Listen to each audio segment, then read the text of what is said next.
Entonces, nos encontramos con un sistema de ejes coordenados cartesianos, ¿sí? En particular, son coordenadas perpendiculares, ¿bien? Está el eje X, el eje horizontal, que también se llama eje de abscisas, ¿sí? Y está el eje vertical o eje de ordenadas, ¿sí? Son cosas muy importantes. Esto de la perpendicularidad entre los ejes van a ver que va a determinar diferentes cuestiones y propiedades y que nosotros estamos acostumbrados a tener ejes perpendiculares, pero no son los únicos. ¿Bien? Entonces, todas estas cosas las tenemos que empezar a definir para poder tenerlas en cuenta. En este caso, en este plano, hay un punto graficado en el primer octante. Sí, en el primer cuadrante. Tenemos 4 cuadrantes, ¿sí? Y van en el sentido contrario de las agujas del reloj. Es decir, este es el primer cuadrante, este es el segundo, el tercero y el cuarto. Desde el origen hacia la derecha tenemos el semieje positivo de las X. Desde el origen hacia arriba tenemos el semieje positivo de las Y. ¿Bien?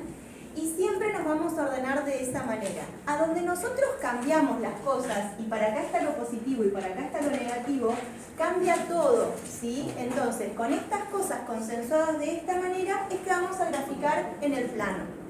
¿Bien? Ahora, nosotros podríamos decir, cuando hablamos de las coordenadas de ese punto, también escribimos de esta manera, ¿no?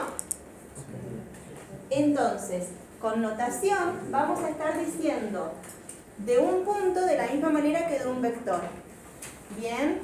Pero tenemos que saber cuando hablamos de una cosa y cuando hablamos de otra. Por ejemplo, nosotros definimos suma, resta y producto por un escalar, de un escalar por un vector. Pero es entre vectores, no entre puntos. ¿Bien? Bueno, a ver. Entonces, lo que vamos a decir es que teniendo un punto, el vector de posición para ese punto es el que va del origen hasta el punto, el OP, ¿sí? Volviendo al gráfico anterior entonces, vamos a decir que si este es el punto P, este sería el vector B de posición de P, o P, ¿sí? Bien.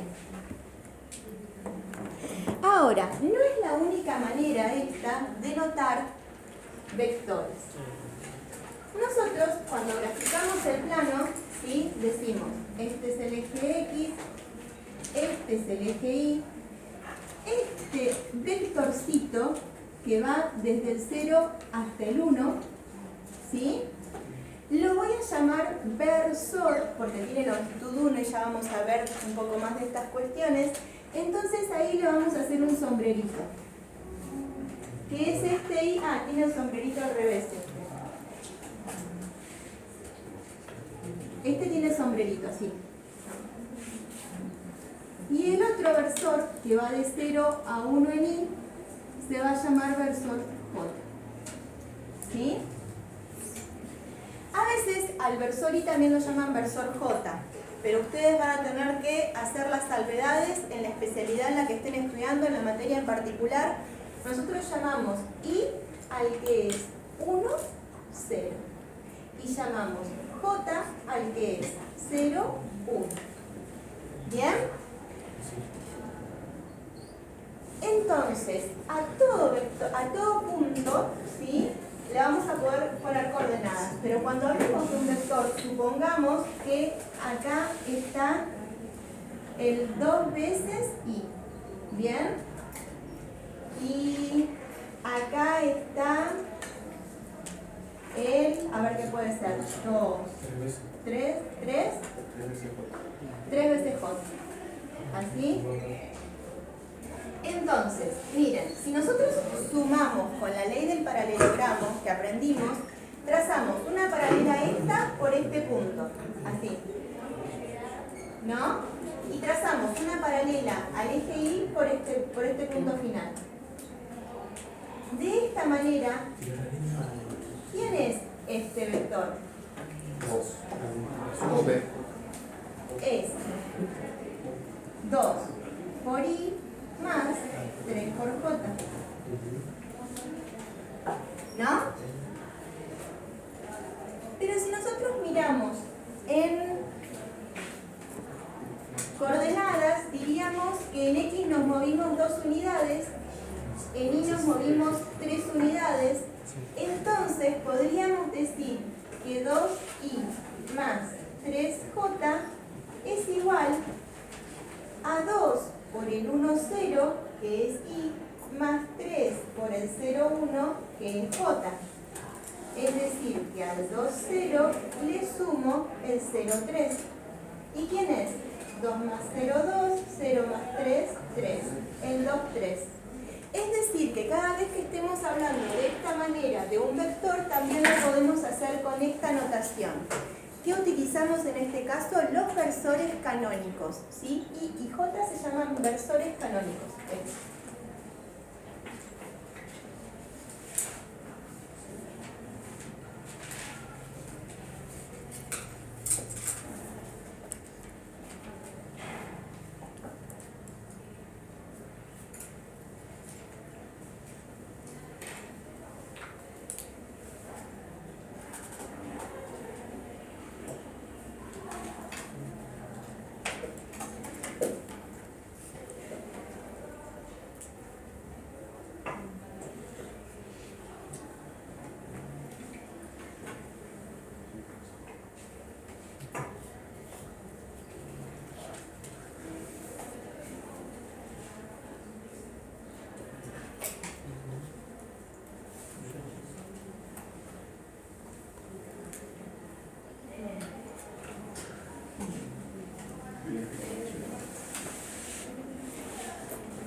Bien, entonces, ¿qué ocurre? Ahora vamos a tener dos vectores, ¿sí? De componentes B sub X, B sub Y, U de componentes U sub X, U sub Y. ¿Qué vamos a hacer? Vamos a tener también un número real y cuando hablemos de igualdad vamos a decir que U es igual a B si y solamente si la primera componente de B es igual a la primera componente de U y a su vez la segunda componente de B es igual a la segunda componente de U. ¿Bien?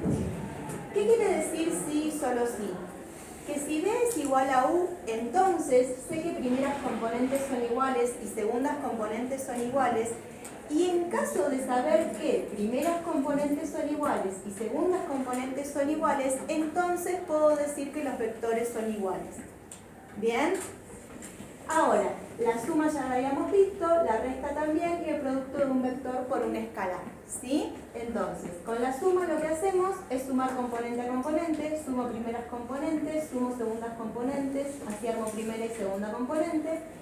Y después la diferencia entre las componentes ordenadamente. ¿Sí? Lo que hago entre primeras componentes va a primera componente, lo que hago entre segundas componentes va a segunda componente. Ahora, el producto de un vector por un escalar es multiplicar por ese número cada componente. A modo de revisión. Ahora vamos a pasar a lo que llamamos espacio. ¿Sí?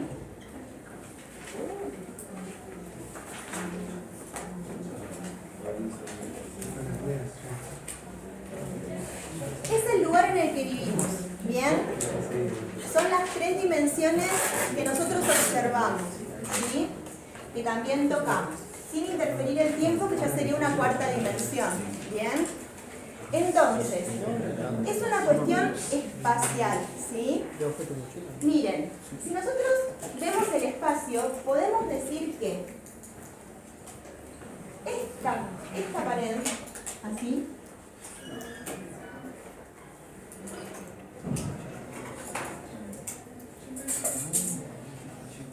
¿sí? Todo ese plano es en el que está el pizarrón. ¿Bien? Entonces, si nosotros miramos ese plano, tenemos cosas para acá donde estamos nosotros y tenemos cosas de ese plano para el otro lado. que es a donde no vemos ahora. ¿No? Bien. Entonces, ahí lo que hicimos es con un plano hablar de dos semiespacios. ¿Sí? Dividimos al espacio en dos. Ahora vamos a ver esta otra pared.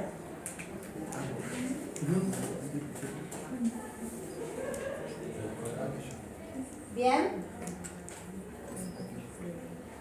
Digamos que es la pared en la que están las ventanas. De nuevo, de esa pared es en donde estamos nosotros, y de esa pared para el estacionamiento es otro semiespacio. ¿Sí? Divide el espacio en dos. Y por último, vamos a hablar del piso, de la base. ¿Sí? Entonces,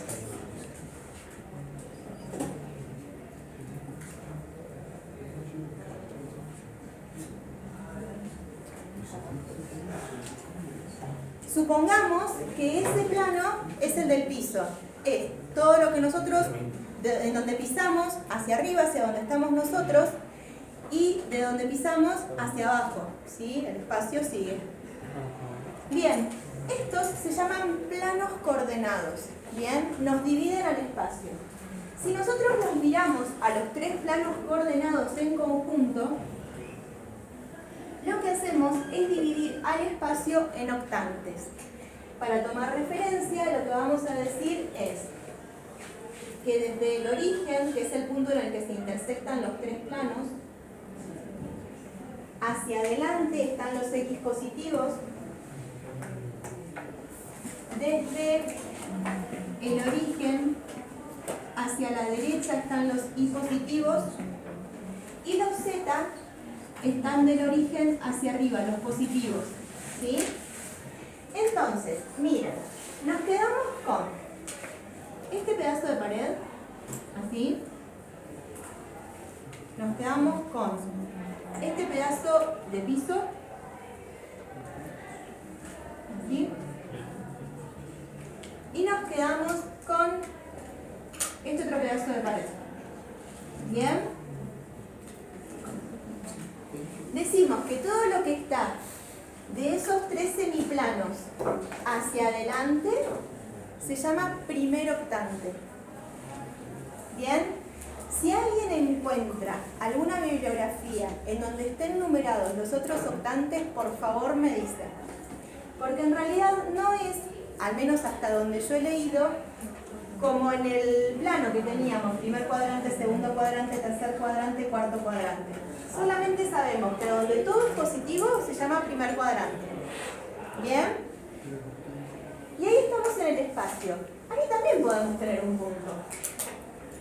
Supongamos esto. ¿Bien?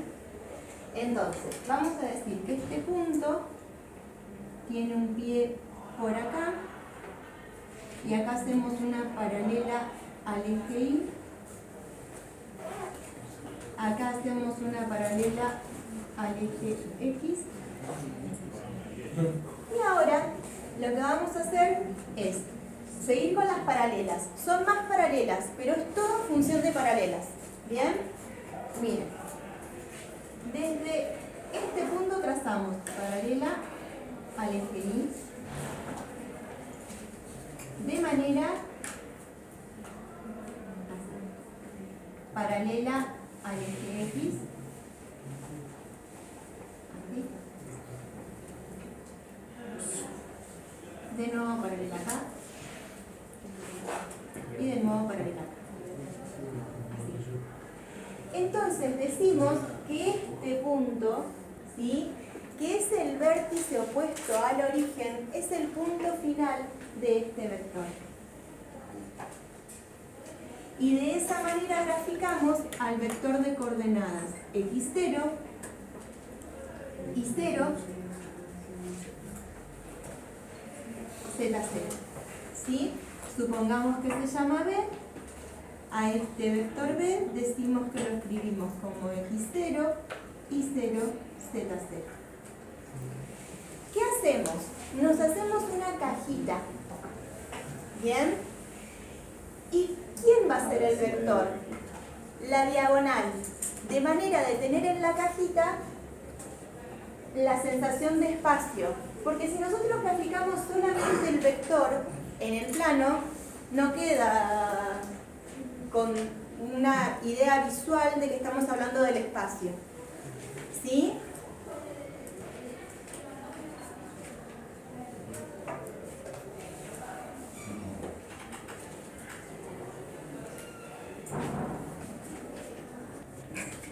Entonces, vamos a llamar a este vector R y a este vector N. ¿Bien? Ahora, Profe, diga. ¿puede ser que haya una anotación porque siempre lo escribe en minúsculas? Los vectores solemos llamarlos con letras minúsculas y cursivas, o imprentas negritas. Y en caso de que hablemos de puntos, con mayúsculas imprentas. Notación. Puede cambiar de bibliografía a bibliografía, pero la bibliografía que estamos utilizando es así. Entonces, nosotros diríamos que R es el vector de posición del punto R de coordenadas 2, menos 7, 4. Entonces, con esta letra estamos hablando de un punto y con esta notación estamos hablando del vector que tiene por punto final a este punto. ¿Sí? Digamos que esto es del origen a R. Entonces, en este caso, este es el vector de posición del punto 5, 7, 2. Entonces, lo podemos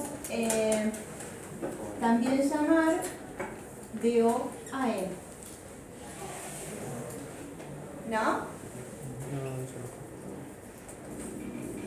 Esto que nosotros habíamos graficado era como este caso.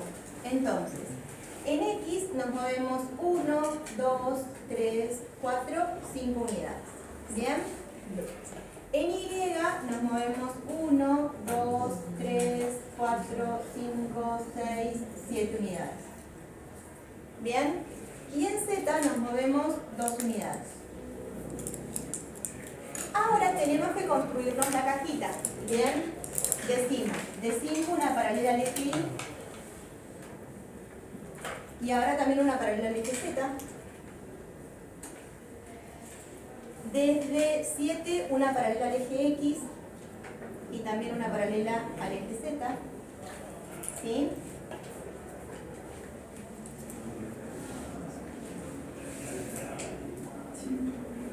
Entonces, ahora, desde 2, una paralela al eje X, una paralela al eje Y. Bien. Y ahora desde este punto que tenemos paralela a X, paralela a Y, una paralela a Z. Todas con las mismas longitudes. La paralela a X tiene todos 5 unidades de longitud. Esta, la que vamos a hacer acá también. ¿Sí? Bueno, y ahora falta solamente la paralela al eje Y, paralela. ¿Bien? Entonces, si nosotros vemos, este es el origen. El vértice que está en diagonal no es una diagonal que va por una cara, porque vieron que las caras del paralelepípedo son también paralelogramos que tienen diagonales. ¿Sí? No es diagonal de una cara, es diagonal del paralelepípedo. Entonces, tenemos que ir hasta este vértice. Este, en este caso, sería el punto N. ¿Bien? Y cuando nosotros trazamos el vector, va de O a N.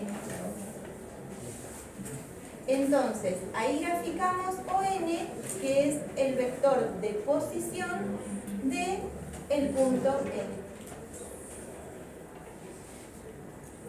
Vean que si nosotros no tuviésemos la sensación de espacio, ¿sí? Algo que nos ubique en el espacio, parecería como que está en el piso ese vector, y no está en el piso. ¿Bien?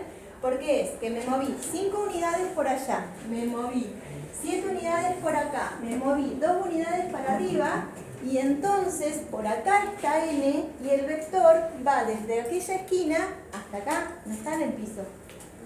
¿Bien?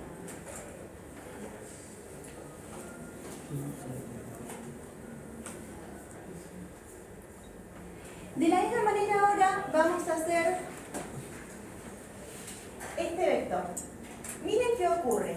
En X nos movemos 2 unidades para graficar el punto, ¿sí? Pero en Y nos movemos menos 7 unidades. El eje negativo de la Y no lo graficamos, pero no solamente el eje negativo de la Y. No graficamos los ejes negativos porque confunden mucho, ¿sí? Pero cuando ustedes grafiquen con GeoGebra, les aparecen los ejes completos, ¿bien? Es una cuestión de qué hacemos en papel, ¿sí? Y qué es lo que vamos a tener que rendir. Entonces, ahora, tenemos coordenadas menos 1, menos 2, menos 3, menos 4, menos 5, menos 6, menos 7. ¿Bien? Y en Z, 4. 1, 2, 3, 4. De la misma manera trazamos las paralelas y los segmentos con iguales longitudes. Paralela X, paralela Y, paralela Y, paralela X, paralela X, paralela Y, paralela Z.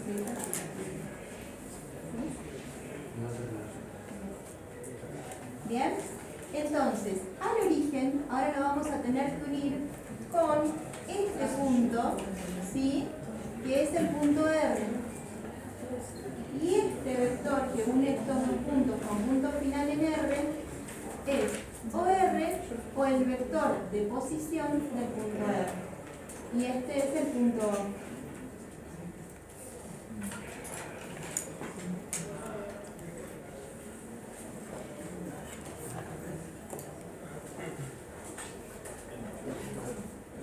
Entonces, podemos graficar puntos en el espacio, podemos graficar vectores en el espacio.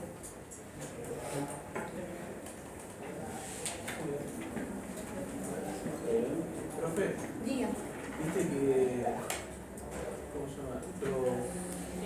Los ejes Z y X, o sea, podrían estar ordenados, yo no sé, ubico mejor X y Z, ¿eso es indistinto? Nosotros vamos a utilizar lo que se llaman ternas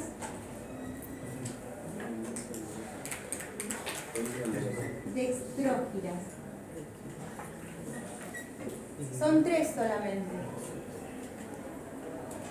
Una es esta, a X, en el sentido contrario de las agujas de reloj, sigue Y, a Y, sigue Z. La otra es que X sea el horizontal, a X sigue Y, a Y sigue Z. Y por último es que X sea el vertical, pero contrario a las agujas del reloj, a X sigue Y, a Y sigue Z. ¿Pero es lo mismo cualquiera de los tres? Son los 3 posibles. No podemos utilizar ternas legógiras, que es cuando cambiamos alguno de estos. Bien, siempre. En el sentido contrario de las agujas del reloj, a X sigue Y, a Y sigue Z. A X sigue Y, a Y sigue Z. A X sigue Y, a Y sigue Z. Bien. Son las posibilidades que tenemos con los ejes. Ustedes ven cuál les parece más conveniente. Por ejemplo, si este lo hubiésemos graficado acá, nos hubiese quedado la caja para abajo. Y si a este lo hubiésemos graficado acá, nos hubiese quedado la caja para atrás. Claro, eso es lo que le preguntaba yo, profe. O sea, dependiendo de la forma que estén los ejes, en qué octante nos va a quedar la caja. El octante es siempre el mismo. No sabríamos, yo te puedo decir que está en el primer octante. Pero este no sabría decirte porque no he encontrado bibliografía que me enumere los otros 7 octantes. Sabemos que el primer octante tiene todas coordenadas positivas. Bien, entonces, lo que vamos a saber es que cuando X es negativo en este tipo de gráficas, la gráfica va a ir para atrás. Cuando Y es negativa en este tipo de gráfica va a ir a la izquierda. Cuando Z es negativa va a ir para abajo. ¿Sí? Y esa disposición va a cambiar según la terna.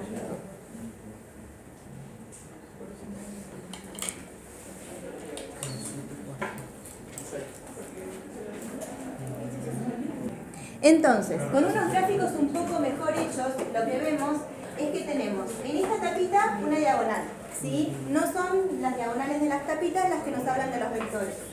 En esta otra tapita también hay una diagonal, pero en realidad es este vértice del paralelepípedo el que nos determina cómo hacer el vector OP, ¿sí? Entonces, acá se va a ver mejor. Vamos de O a P y decimos que este es el vector OP, o P minúscula, vector sí. Bien, ahí podemos visualizar con paralelas que son paralelas. Bien, ahora, entonces lo que vamos a ver es que nos fuimos del plano al espacio, ¿sí? Y en el espacio podemos análogamente hablar de el vector con 3 coordenadas reales, de más de un vector, de un número real, ¿sí? La igualdad entonces entre vectores va a ser igualando 3 componentes, ¿sí? Primera componente de un vector igual a primera componente del otro vector, y segunda componente de un vector igual a segunda componente del otro vector, y tercera componente de un vector igual a tercera componente del otro vector.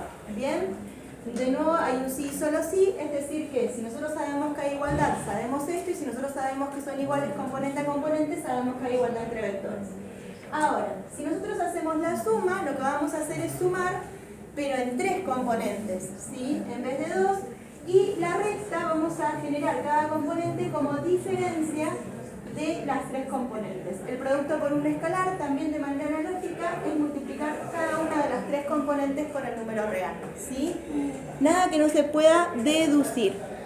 Ahora, nos encontramos con este teorema, ¿sí? Que nos dice cómo hacer para encontrar al vector si nosotros sabemos el punto inicial y el punto final. ¿Bien? Veamos.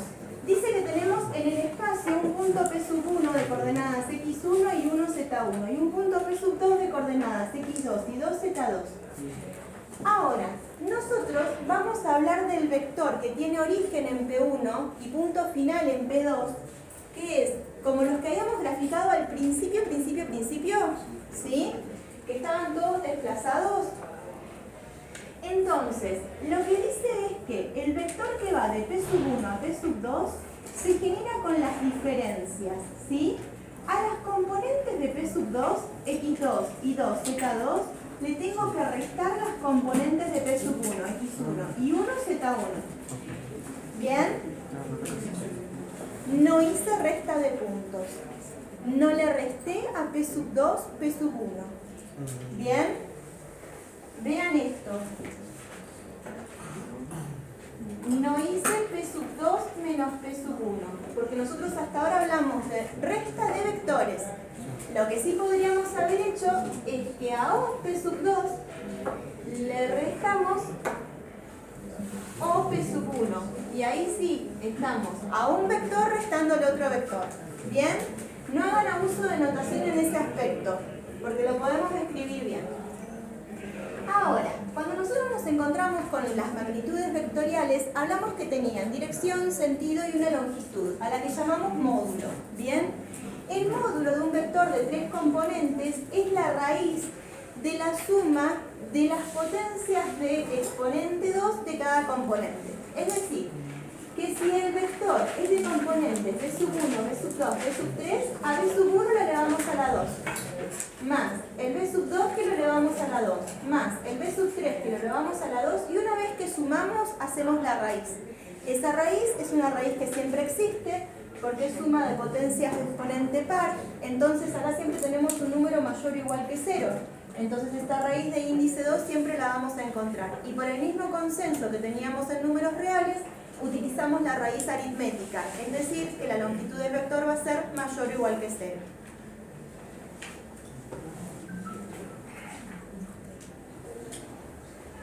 Entonces, ahora, cuando al vector le queremos encontrar el módulo y es un vector del plano, lo único que vamos a hacer es a B1 elevarlo a 2, le vamos a sumar B2 a la 2 y vamos a encontrar la raíz de esa suma, ¿sí? Muy inmediata. Ahora dice, encontrar lambda en R, ¿sí? tal que el módulo del vector b de componentes lambda 3 sea 5. Entonces, miren, vamos a ver de este ejercicio. Si el vector es de componente lambda 3, ¿cuál es el módulo de ese vector? A lambda lo elevo a la 2, le sumo 3 que lo elevo a la 2 y a esa suma le encuentro la raíz. ¿Bien? Ahí nos remitimos a la definición de módulo de un vector en el plano. Ahora nos está diciendo que ese módulo tiene que ser 5. Entonces, la raíz de lambda a la 2 más 9 tiene que ser igual a 5. Sabemos que esta raíz está definida. Entonces, elevamos a la 2. Lambda a la 2 más 9 tiene que ser igual a 25. Y resolvemos. Lambda a la 2 tiene que ser igual a 25 menos 9, que es 16. Raíz de lambda a la 2 tiene que ser igual a raíz de 16. Valor absoluto de lambda tiene que ser igual a 4. Esto es que lambda puede ser igual a menos 4 o lambda puede ser igual a 4. Entonces, acá vemos cómo las ecuaciones vuelven a tomar protagonismo, ¿sí? Como en el trabajo práctico número 1, y hay que saber resolverlas. ¿Por qué razón? Porque termino resolviendo una ecuación en valor absoluto y si la resuelvo mal, no tengo bien el ejercicio de vectores. ¿Ven cómo es un tema que va reapareciendo? ¿Sí? Nos vamos reencontrando. Entonces, lo que podemos responder es que tenemos dos números reales. En caso de que nos pregunten los vectores, tendríamos dos vectores, el 4, 3 y el menos 4, 3. ¿Bien? Profe, Diga. ¿lambda puede tomar el menos 4? Sí, es un número real. Solamente va a tener otra dirección. Vamos a obtener un B1 que es igual al 4, 3 y vamos a tener un B2 que es el menos 4, 3. Son dos vectores posibles. Los vectores tienen componentes reales. ¿Quién me dijo, profe? Recién. ¿Quién me estaba hablando? ¿Qué diferencia hay entre esos vectores? Tendríamos que verlo gráficamente, porque si nosotros graficamos el B sub 1, lo que hacemos es 4 en X, 3 en Y y menos 1, menos 2, menos 3, menos 4 y 3 en Y. Sí, no son ni paralelos. Cambian la dirección. Sí, no podemos comparar los sentidos porque no tenemos la misma dirección. ¿No? Bien. Bueno, ahora nos encontramos con que el módulo de los vectores tiene diferentes propiedades. ¿Bien? Entonces, ¿qué propiedades van a ser las del vector? Uy, ve dos vectores y lambda un escalar. Entonces, el módulo de un vector es un número real positivo, ¿sí? Esto es mayor o igual que 0. Puede ser nulo. El módulo del vector nulo es nulo, ¿sí? Ahora, no teníamos distributividad respecto de la suma y podemos seguir sin tenerla. El módulo de U más B es menor o igual que el módulo de U más módulo de B, que se llama desigualdad triangular, y es parecida a la de valor absoluto. Ahora, cuando nosotros tenemos el módulo de un número real que multiplica el vector, podemos sacar el número real, pero con valor absoluto. Esto es pensando en que cuando multiplicábamos por 2 a un vector obteníamos el doble de longitud, cuando multiplicábamos por menos 2 también obteníamos el doble de longitud. ¿Bien? Vamos a demostrar este último.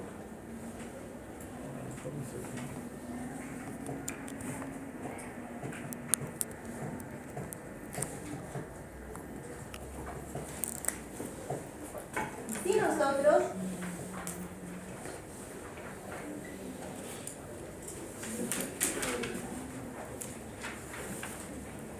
decimos a qué es igual el módulo de lambda por 1. Bien, esto es igual al módulo de lambda. ¿Qué tenemos? ¿Vectores en el plano o en el espacio? Vamos a pensar que está en el espacio. Esto es X, Y, Z. ¿Bien? Esto entonces es el módulo de lambda X, lambda Y, lambda Z. ¿Bien? Esto es igual a la raíz de lambda X a la 2 más lambda Y a la 2 más lambda Z a la 2.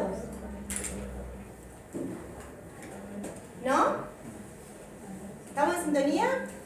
Bueno, ahora cuando elevamos a la 2 una multiplicación o un producto, sabemos que hay distributividad. Entonces esto es lambda a la 2, X a la 2, más lambda a la 2, Y a la 2, más lambda a la 2, Z a la 2. ¿Bien? Pero entonces hay un factor común en los tres términos. Esto es igual a raíz de lambda a la 2 por X a la 2 más Y a la 2 más Z a la 2. ¿Estamos en sintonía? ¿Sí? Bien. Ahora, ¿la raíz es distributiva respecto a la multiplicación? Sí. Entonces esto es raíz de lambda a la 2 por raíz de X a la 2 más Y a la 2 más Z a la 2. Raíz de lambda a la 2, ¿es valor absoluto de lambda? Sí. ¿Y esto es el módulo de X y Z? Sí.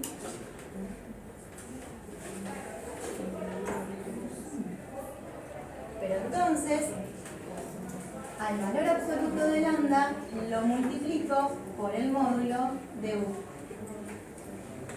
¿Bien? Hay algo que no hemos dicho en todas estas cosas. La igualdad es transitiva. Entonces, cuando nosotros escribimos algo que es igual a otra cosa, que es igual a otra, podemos decir que lo primero es igual a lo último. ¿Bien? Entonces, como conclusión, podríamos decir luego, el módulo de lambda U es igual al valor absoluto de lambda por el módulo de U. ¿Bien? Pero lambda tendría que tomar siempre valores positivos. No, es un número real.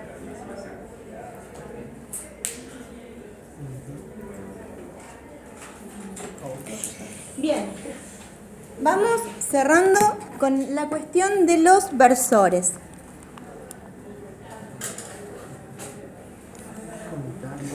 Los versores, ¿sí?, son vectorcitos que tienen longitud 1. Nosotros en particular hablamos del versor I y del versor J. No hablamos en el espacio, pero hay otro versor canónico, que es el versor K, de coordenadas 0, 0, 1. ¿Bien? Entonces, lo que nosotros vamos a ver es que hay otros vectores de módulo 1 y vamos a encontrar la manera, ¿sí?, de obtenerlos. Entonces, si nosotros hablamos de un vector, podemos encontrar un vector paralelo a ese que tenga igual sentido pero longitud 1. O bien podemos encontrar otro que también sea paralelo a ese, que tenga longitud 1 pero sea opuesto. ¿Bien? Los versores no van a cambiar la dirección. Solamente lo que hacemos es hablar de vectorcitos de longitud 1. ¿Sí? Es decir, que tienen módulo igual a 1. Nada más. Esa es toda la cuestión. ¿Bien? ¿Qué ocurre? Al vector nulo nunca le vamos a poder encontrar uno que tenga igual dirección y módulo 1. ¿Bien? Entonces, por esa razón, cuando hablamos de versor asociado, decimos que ese vector tiene que ser distinto del nulo. ¿Sí? ¿Alguna pregunta hasta acá?